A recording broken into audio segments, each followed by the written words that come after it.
न हो कुछ सिर्फ सपना हो तो भी हो सकती है शुरुआत, और ये शुरुआत ही तो है कि वहाँ एक सपना है।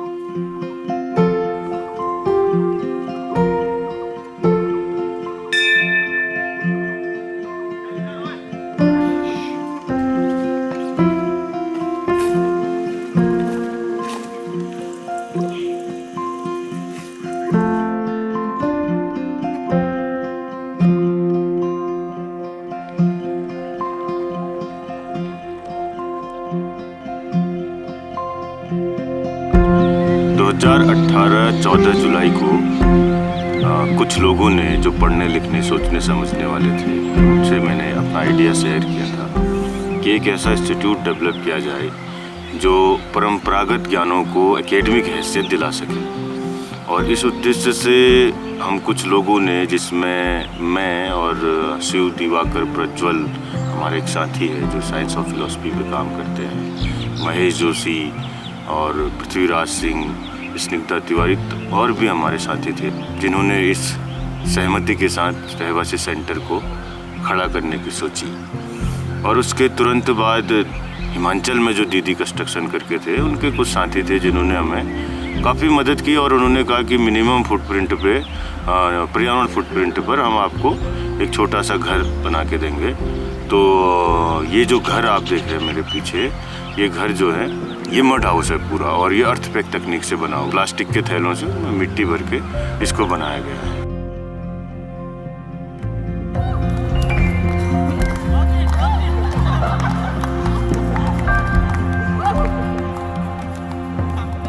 दरअसल इस सब के पीछे जो हमारा उद्देश्य था वो ये था कि जो भी हमारे परंपरागत ज्ञान है उनको एकेडमिक हैसियत दिया जाए, क्योंकि हमेशा परंपरागत ज्ञानों और लोक जीवन स्थानीयता से अलग रही है हमारी। तो हमको ये लगता है कि जब तक उसमें आम रहवासियों को, आम लोगों को, जब तक उसमें उनके परंपरागत ज्ञानों को जब तक एक एकेडमिक हैसियत नहीं दी जाती, तब तक लोगों का शिक्षा से, बदलाव से उस तरह का जुड़ाव संभव नहीं है। तो इसलिए हमने जो है इसको खड़ा किया, तो इसका नाम भी रहवासी लिखा गया।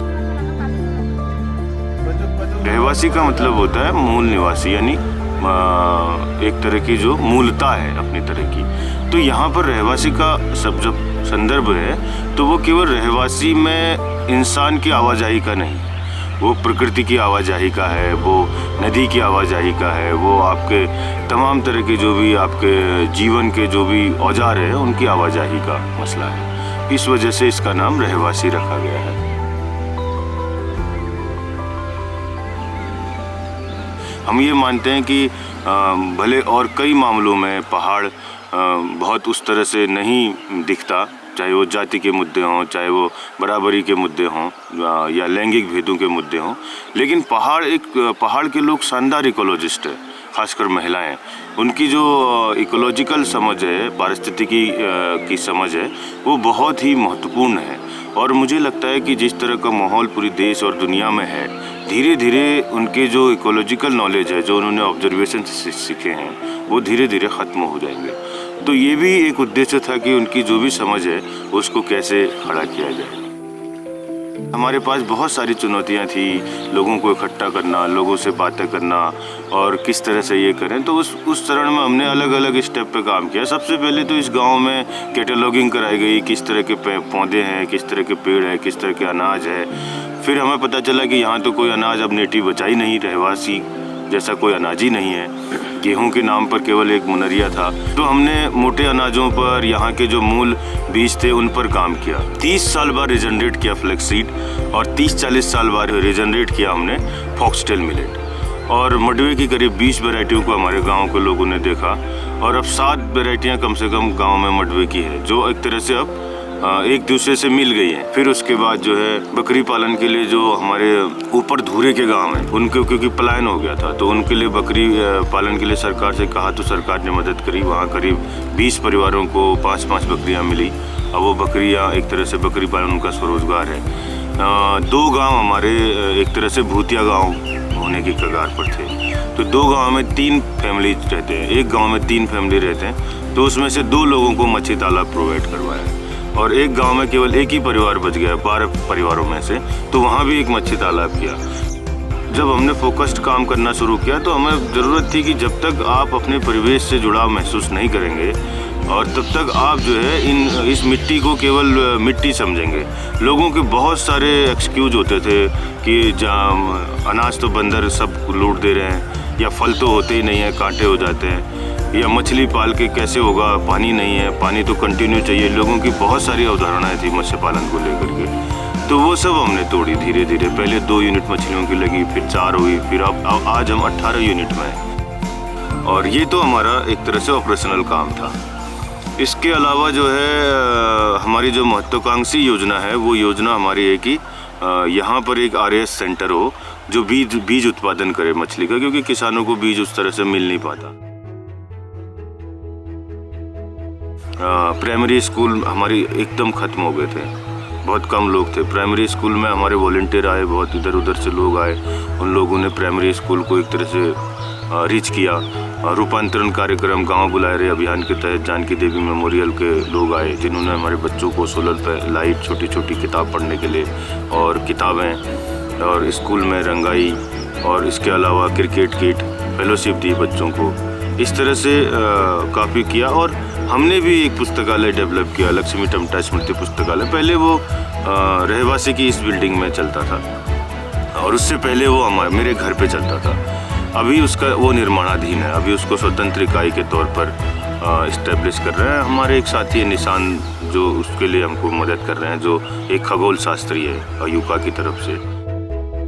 तो इसलिए इस सेंटर में हमने ये कोशिश की कि अधिकतर वो लोग आए जो शिक्षा से, समाज से या रहे सही लोगों के हित में काम करने वाले लोग हैं। एक तरह से एक्टिविज्म में जो लोग हैं वो लोग आए, या वो स्कॉलर आए जो ग्रामीण विकास को देखना चाहते हैं। उत्तराखंड के जो रूरल इलाके हैं उनमें जो लोग काम करना चाहते हैं, जो एक तरह के नदी की आवाज़ सुनना चाहते हैं, धड़कनें सुनना चाहते हैं, उन लोगों के लिए हमने इसको ओपन किया।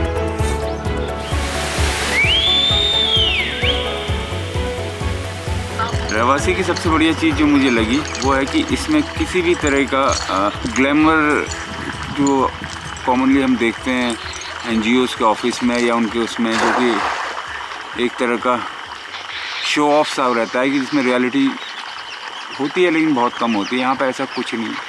सबसे बढ़िया बात यह है कि ये बिल्कुल ओरिजिनल जो गांव की थीम है उस पर बना हुआ एक सेंटर है। आपको यहाँ आकर के बिल्कुल भी, आप रहवासी के संस्थान में आएंगे, उसकी बिल्डिंग में आएंगे, आपको ये नहीं लगेगा कहीं से कि ये जो है कोई अलग से कोई एक वो बना के रख दिया है। तो आपको ये ज़रूर लगेगा कि ये बिल्कुल सारी चीज़ें जो यहाँ पर हर दूसरा किसान कर सकता है वो यहाँ पर इस संस्थान ने की हैं। तो बहुत ही ज़्यादा अच्छा मुझे लगा देखकर।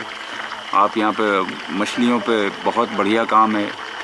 RAS नया सेंटर डेवलप हो रहा है और साथ ही साथ पूरा इसमें बढ़िया अप्रोच ये है कि ये जो कुछ हो रहा है ये रहवासी सेंटर में सिर्फ नहीं हो रहा है, ये पूरे गांव में स्प्रेड हुआ है। गांव के लिए आपको गांव में रहवासी होना ज़रूरी है, आपको गांव से में रहना ही पड़ेगा, तब जाकर आप सही चीज़ों को समझ पाएंगे। ऐसा नहीं कि आपने वहाँ से दूर कोई शहर में जाकर के बड़ा सा पंडाल लगा के आपने कोई पहाड़ पर कोई बड़ी मार्मिक कविता कह डाली या कोई बहुत अपने कंसर्न दिखाए। हो सकता है आपके कंसर्न हो, लेकिन पहाड़ के आदमी को समझने के लिए, उसकी दुरूह स्थितियों को समझने के लिए आपको पहाड़ में रहना पड़ेगा बिल्कुल प्रॉपरली, और समझना पड़ेगा कि वो किस मानसिकता में जीता है। आप एक बार सोचिए, अगर पहाड़ के आदमी को पहाड़ में ही रह के उसकी फैमिली सस्टेन हो जाती है, वो क्यों जाना चाहेगा अपनी जड़ों को छोड़ के। तो रहवासी में मुझे वो कोशिश दिख रही है कि अगर आपके पास गाँव के जो पीजेंट्स हैं उनके पास अगर उनके मतलब भर का पैसा हो जाएगा, उनके मतलब भर की सुविधाएँ हो जाएंगी, तो वो जाएंगे ज़रूर। और क्योंकि मार्केट बाजारवाद इतना तगड़ा है कि वो जाएंगे ज़रूर बाजार की तरफ, लेकिन घर छोड़ेंगे नहीं वो, क्योंकि उन्हें मालूम है कि हमें बेसिक चीज़ें मुहैया हो जा रही हैं। तो इस कॉन्सेप्ट को लेकर के मुझे लगता है कि रहवासी ने बहुत गंभीरता से काम किया। जब भी रहवासी मैं याद करता हूँ तो मुझे एक कविता याद आती है। जब हमने इसे शुरू किया था ये पूरा बंजर था और अब यहाँ थोड़ा थोड़ा काम दिखने लगता है। हमने अपने पूरे काम का केवल 1% ही अभी अचीव किया है और भविष्य में हो सकता है उससे आगे जाए। एक शानदार इकोलॉजिकल स्कूल हो, आप इस तरफ से देख रहे हैं, क्या कहते हैं, अपना RAS सेंटर चल जाए, सीट पर हम चले जाएं। तो लेकिन जब शुरू किया था तब यहाँ कुछ भी नहीं था और तब मुझे वेणुगोपाल की एक कविता याद आती थी, न हो कुछ सिर्फ सपना हो तो भी हो सकती है शुरुआत।